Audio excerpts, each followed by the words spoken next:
He just secured a seat in the House of Commons, and what a way to kick off his very first week. NDP leader Jagmeet Singh is calling for a national public inquiry into the SNC-Lavalin scandal following that explosive testimony from former Attorney General Jody Wilson-Raybould.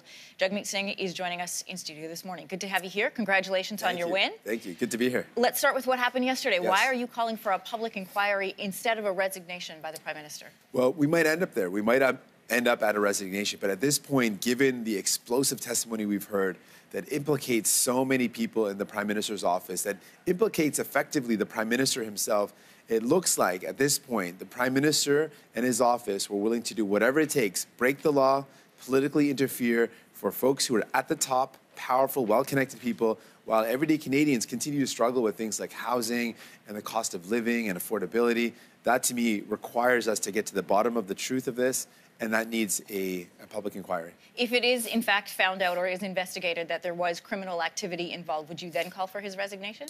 Yes, at the end of this inquiry, it may be that we call for the resignation of many people. Given the powerful testimony of Ms. Wilson-Raybould, that is so damning, and her testimony was so credible.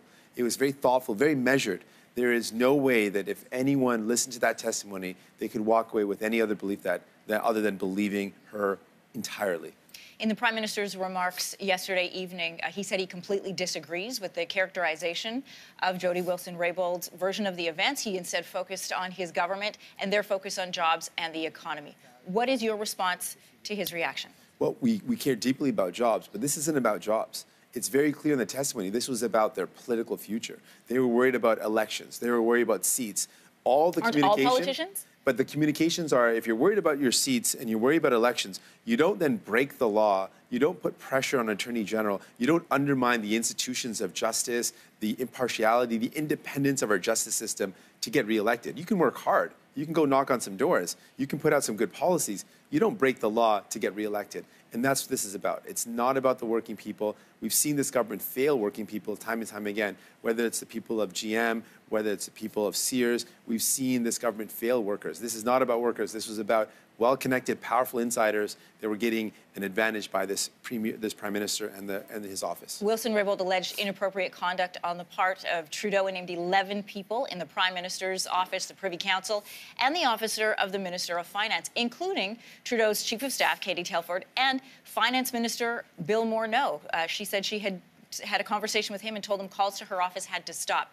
Do you believe any of these people need to be fired or need to step down? Well, this is what the public inquiry will find out. This is not a one-off thing. This is not an exception. This is a culture of impunity. This is a culture of disregard for the law. This is a culture of do whatever it takes to get reelected, do whatever it takes to help the people at the top, and disregard everyday people, Canadians who are struggling. Inquiries take time. We don't have a lot of time before the next federal election and people are choosing the next leader of their country. Is a public inquiry not kicking the can down the road? Well, there's two things. We're going to continue to do the work that we've started with the Justice Committee. We're going to call for witnesses. Now that we've heard from Ms. Wilson-Raybould, we want all the people that have been implicated to come and testify at the Justice Committee, and they must. We also have called for an ethics inquiry, and the Ethics Commissioner has agreed to do that. That work is ongoing. We're going to continue to use every tool in the toolbox. This is probably one of the most devastating testimonies that we've heard in Canadian history, directly speaking to the actions of the Prime Minister and his office. The former Attorney General also alleges that SNC has threatened to move their operations out of Quebec, threatening Quebec jobs if they did not receive